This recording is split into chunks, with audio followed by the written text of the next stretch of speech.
नमस्कार दोस्तों, कैसे हो आप सब। मैं हूं आपका अपना दोस्त अनीस। और देखिए दोस्तों, आज हम आपको जानकारी देने वाले हैं अपने समी प्लांट के ऊपर।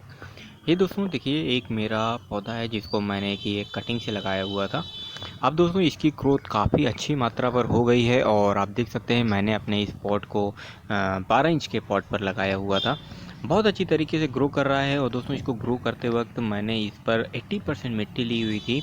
नॉर्मल जो खेत की हमारी सॉइल होती है वो 80% हमने जो है खेत की मिट्टी ली थी, और 20% हमने इसमें खूब सड़ी हुई गोबर की खाद ली थी। मतलब कि एक ऐसी खाद गोबर की जिसको अगर हम हाथ पे लेते हैं और उसको हम क्रश करते हैं तो हाथ से ईजिली क्रश हो जाती है।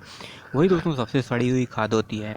तो हमने उसी खाद का यूज किया था और 20% उसको यूज किया था, और इसमें सैंड वगैरह कुछ नहीं मिलाया था। क्योंकि दोस्तों सॉइल की एक प्रॉपर्टी होती है कि वो ड्रेनेज बना करके रखती है और ख़ुद पर मॉइस्चर बना करके रखती है। अगर आप उस पर कोई सा भी और भी चीज़ अगर मिलाते हैं तो फिर वो मॉइस्चर ज़्यादा पकड़ करके समटाइम्स रखती है, या फिर ड्रेनेज सही नहीं रखती है। ये वाली प्रॉब्लम हमेशा अक्सर आती है। और दोस्तों जो हमने कंपोस्ट मिलाया है वो हल्की है, और जिसकी वजह से भी ड्रेनेज का जो प्रॉब्लम है वो बिल्कुल भी नहीं होने वाला हमारी सॉइल पर। अगली चीज़ दोस्तों हम बात करते हैं अपने प्लांट पर। तो प्लांट की देखभाल कैसे करनी है, तो देखिए ये प्लांट एक झाड़ी नुमा प्लांट होता है जो कि जंगलों पर आसानी से ग्रो होता है। और ये दोस्तों मेन रूप से दोस्तों जो डेजर्ट वाला एरिया होता है उस एरिया का दोस्तों प्लांट है, जो कि अपने यहाँ पर राजस्थान वाला जो एरिया है वहाँ पर दोस्तों ये प्लांट बहुतायत मात्रा में पाया जाता है। इसमें दोस्तों 2 से 3 प्रकार के आते हैं। एक आता है जो कि ओरिजिनल समी होता है जिसमें कि येलो कलर के दोस्तों फ्लावर्स होते हैं। एक आता है वीर तरु। नॉर्मल जो दोस्तों नर्सरी पर अपने यूपी पर मिलता है वो वीर तरु होता है, उसी को समी बता करके बोला जाता है। उसमें येलो और पिंक कलर के फ्लावर्स जो है, मतलब एक ही फ्लावर में येलो और पिंक होता है, वो दोस्तों वीर तरु होता है। समी दोस्तों ये होता है। एक होता है खिजड़ी का पौधा। खिजड़ी के पौधे में क्या होता है कि वो पिंक कलर का पूरा फ्लावर होता है, लेकिन जो दोस्तों समी का पौधा होता है उसमें जो पूरा फ्लावर होता है वो येलो कलर का होता है और लंबा सा होता है। तो ये दोस्तों इनके फ्लावर्स में ही केवल डिफरेंस है, इनके प्लांट पर दोस्तों किसी तरीके का कोई भी डिफरेंस नहीं है। हालांकि दोस्तों अपने यूपी और एमपी वाले एरिया पर ये नहीं पाया जाता उतना ज़्यादा।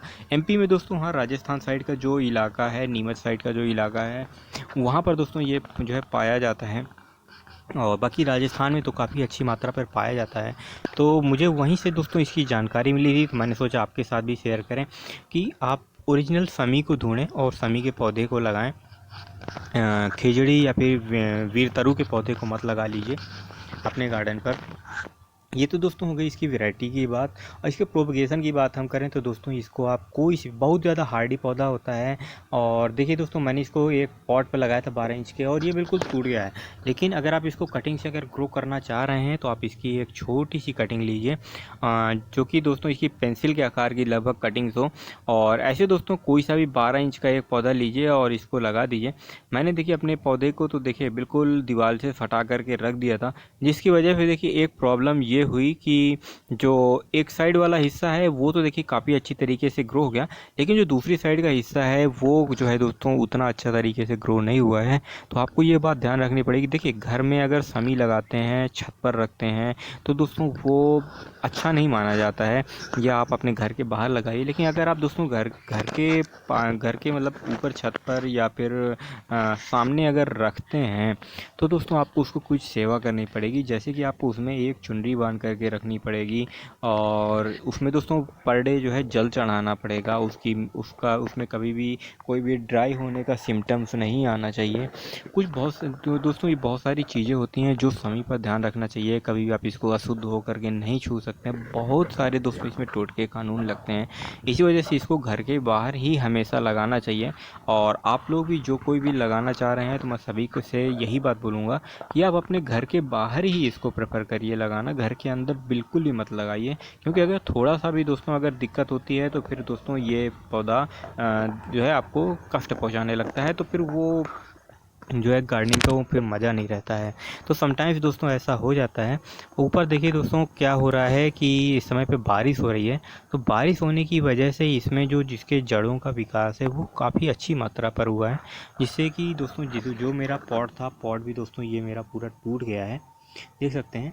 और दोस्तों इसमें लीव्स अच्छी मात्रा पर आती हैं। और अगर आप दोस्तों अपने घर पर लगाए हुए हैं, आपका प्लांट बिल्कुल भी नहीं ग्रो कर रहा है, तो आप इस क्या काम करिए, इस टाइम पर इसकी तकरीबन 2 अंगुल 1 इंच की अप्रॉक्स में इसकी सॉइल ऊपर से पूरी निकाल दीजिए। और इसमें दोस्तों वही 1 इंच की दोस्तों इसमें लेयर एक जो है कंपोस्ट की बैठा दिए। उसके ऊपर से थोड़ा सा दोस्तों जो है सॉइल डाल दीजिए। सॉइल आपको इतना डालना है कि आपकी कंपोस्ट ऊपर निकल करके ना आए। और इसमें दोस्तों फिर आप इसमें एक अच्छी डीप वाटरिंग कर दीजिए। मग्गे से मत करिएगा दोस्तों, अगर आपके पास सावर है तो सावर की मदद से इसमें एक डीप वाटरिंग कर दीजिए। और इसको दोस्तों जो भी आप फर्टिलाइज़र दे रहे हैं वो शाम के टाइम पर दीजिएगा। शाम के टाइम पर दोस्तों देने से सबसे बड़ी एक चीज़ आपको ये सहूलियत होगी कि जो इसमें टेम्परेचर दोस्तों टेम्परेचर ज़्यादा बढ़ने वाला जो प्रॉब्लम होता है वो नहीं होगा आपके पॉट में। तो आपके जो रूट्स हैं, रूट्स को भी दोस्तों अच्छी खासी फर्टिलाइज़र मिल जाएगा, आपका प्लांट बहुत अच्छी तरीके से ग्रो करेगा। इसमें दोस्तों मैं केमिकल वगैरह खाद जो है डालने के लिए प्रेफर नहीं करूँगा। केमिकल खाद का दोस्तों प्रयोग सिर्फ वहाँ पर किया जाता है जहाँ पर आप जो है नॉन सॉइल वाला पॉटिंग मिक्स यूज़ करते हैं, जहाँ पर जिसे बोलते हैं सॉइललेस मीडिया, जहाँ पर आप सॉइल का यूज़ नहीं करते हैं, सिर्फ सैंड, बजरी और कंपोस्ट का प्रयोग करते हैं, वहाँ पर केवल दोस्तों आप जो है उसका प्रयोग करिए। कि क्योंकि आप वहाँ पर हाइड्रोपोनिक तकनीक यूज़ करते हैं। पौधों की रूट ग्रोथ के लिए आप रूट हार्मोन देते हैं, प्लांट की ग्रोथ के लिए आप जो है NPK देते हैं, उसकी जो है हेल्थ के लिए आप उसमें माइक्रोन्यूट्रिएंट्स देते हैं, आपको उसमें माइक्रोरजा देना पड़ता है, उसमें आपको जिप्सम देना पड़ता है, पोटास देना पड़ता है, और सल्फर, जिंक वगैरह दोस्तों, मैग्नीशियम वगैरह सब कुछ आपको एक्स्ट्रा अलग से पूरा केमिकली पूरा फीड करना पड़ता है हाइड्रोपोनिक तकनीक पे, जिसे सॉइललेस मीडिया बोलते हैं। लेकिन यहाँ पर दोस्तों जो हमने तकनीक यूज किया है वो पूरा प्योर सॉइल यूज किया है। और सॉइल में दोस्तों एक प्रॉपर्टी होती है कि ऑटो ड्रेनेज की। बहुत से लोग परेशान रहते हैं कि हमारे पॉट पर जो है पानी ठहरता है, पानी भरा रहता है अगर हम पानी डालते हैं। तो सिंपल सा दोस्तों उस पर आपको कुछ भी नहीं करना है, कुछ भी मत करिए। जब पूरी सॉइल को अच्छी तरीके से ड्राई हो जाने दीजिए, जब आपकी सॉइल ड्राई हो जाती है तो उसकी दोस्तों आप एक बार गुड़ाई कर दीजिए। गुड़ाई करके दोस्तों उसको आप थोड़ा सा पार्शियल शेड पर रखिए। पार्शियल शेड में रखने के बाद जब उसकी सॉइल बिल्कुल अच्छी तरीके से ड्राई हो जाए, तब आप उसमें दोस्तों ऊपर से अच्छी तरीके से उसमें एक बार पानी दे दीजिए। आपके पॉट का ड्रेनेज अच्छा हो जाएगा। अगर ड्रेनेज फिर भी अच्छा नहीं होता है तो पूरे पॉट को निकालिए और उसकी 2 इंच की दोस्तों चारों साइड से लेयर कट कर दीजिए। और फिर पॉट को दोस्तों सेम सॉइल पर उसी तरह बिल्कुल पॉट कर दीजिए, आपके पॉट का ड्रेनेज अच्छा हो जाएगा। ड्रेनेज वाली प्रॉब्लम भी हमेशा के लिए ख़त्म हो जाएगी। तो दोस्तों आपके समी प्लांट के लिए इतनी ही जानकारी। और आपको कोई भी सवाल हो आप हमसे कमेंट करके पूछ सकते हैं। अगर आपको दोस्तों हमारा वीडियो कैसा लगा है हमें कमेंट करके ज़रूर बताइएगा। तो फिर मिलेंगे आपके साथ एक नई इन्फॉर्मेशन के साथ। तब तक के लिए नमस्कार, टाटा, बाय बाय।